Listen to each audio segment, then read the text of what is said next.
Hey everyone, Dill here from the DylandAl's show, and incredibly, this is our third video in 3 days.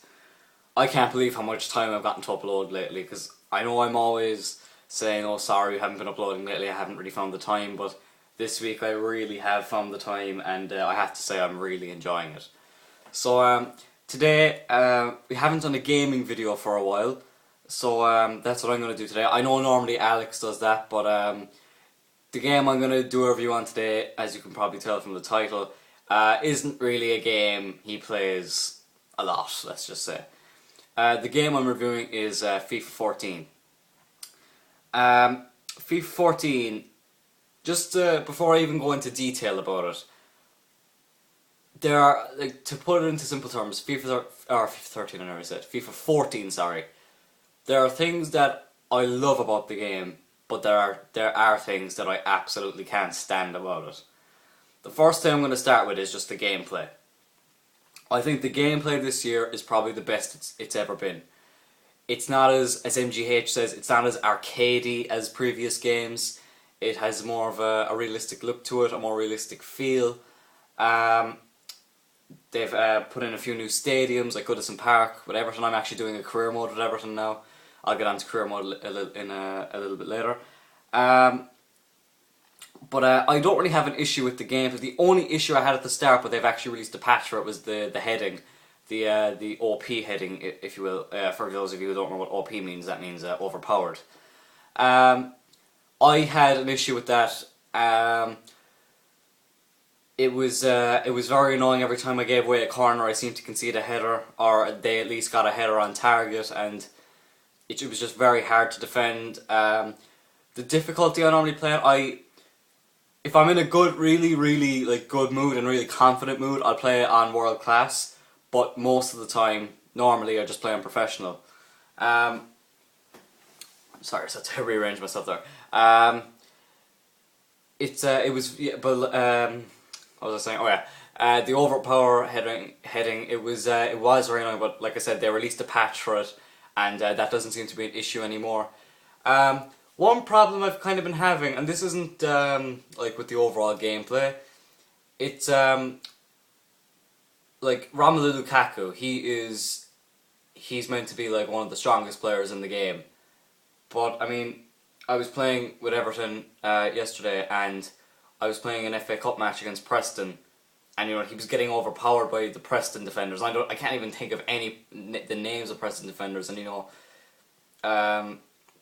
it was ridiculous, and you know, I just about got a draw. I drew 1-1 with Preston North End in the FA Cup with Everton, and I'm actually top of the table with Everton. And yeah, we're actually a good portion to the season. It's a race between Everton and Chelsea. There's 3 points between us at the moment, and I have the slightly better goal difference, so it's looking well. I just signed Christian Benteke as well, and he seems to be doing a little bit better than Lukaku. I've noticed that his overall is 81, Lukaku's is 79. But anyway, like I said, we'll go on to career mode in a little bit. The next thing I'm going to talk about is Ultimate Team. I admitted in the FIFA 14 wishlist video, I'm not a big Ultimate Team player. I don't really play Ultimate Team. I've never been a big fan of it. Not that there was anything wrong with it. I've played it before, obviously, and I don't know. It never really took off with me. I never really enjoyed playing it. So I was to take a quick drink. But yeah, I really enjoy. I'm fucking great, aren't I? Fucking dribbling. I really don't enjoy playing it, to be honest. I think I don't really get, like, the one thing, like, this isn't just for FIFA 14, this is just kind of, like, in previous FIFAs with Ultimate Team. What I don't like about it is teams have more chemistry if you have, like, if you have guys from the same country, or if they play in the same league. That's not really an Ultimate Team. Then, like, I know, like, I see guys making like BPL teams, Barclays Premier League, or the Liga teams, or Bundesliga teams, and I don't know. I prefer, like, if it was just like, if you could have a transfer budget. I've said that in the FIFA 14 wish list. If you just had a transfer budget and wages, and you could just buy players like you do in career mode from the market, I just think that would make it a whole lot easier. So I don't really have a lot to say about Ultimate Team in this. And the next thing I'm going to go on to is one, I know nearly everyone plays Ultimate Team, but probably, I'd say every single FIFA player probably plays this one, career mode. There's a new, as you all know, there's a new, how do I say this, system in career mode. It's the scouting network. And I have to admit it, I hate it. I don't like it at all. I think it's ridiculous. You don't know the players. Even though I've noticed though, Benteke, I knew his overall was 81 because actually I didn't have to scout him, I just said it.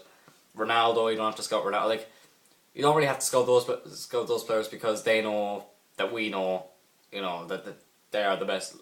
They are the best players in the game. Like, and if you have enough money for them, just put out an offer. You don't have to be bothered scouting them. But see, I really wanted to do a Road to Glory career mode, but I really don't know if that's going to be possible now because just this scouting players, it's really hard because I don't know if this is what they do as managers, but it is a bit ridiculous because I like if you're doing a career mode with, let's say, AFC Wimbledon, it's going to be really hard to sign players like that when you don't know what players to look at.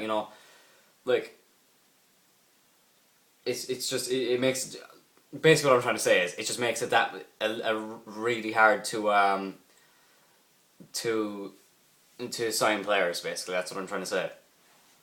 But other things in career mode, I've noticed that in my Everton career mode, Sylvain Distin, he had 6 months remaining on his contract, and his stats were dropping. Excuse me. Oh, sorry. His stats were dropping, and I just wasn't bothered signing a new contract. I transfer listed him, but I got a notification to say that at the end of the season he was going to join Aston Villa when his contract ran out. So I'm actually not going to earn any money for him. Not that I was going to get that much anyway, but still that's kind of pissed me off. But I suppose that is realistic, That's okay. But one thing I've kind of forgot to say this in the gameplay part. One thing that really annoys me is the commentary. The commentary this year is very bad.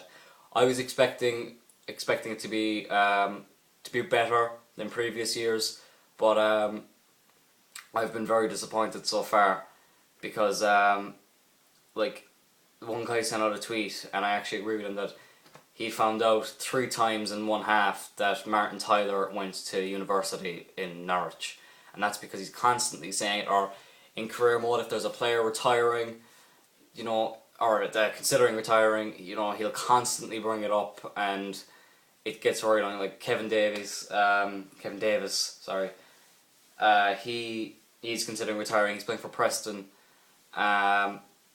When he was playing for Preston against Everton, and it was just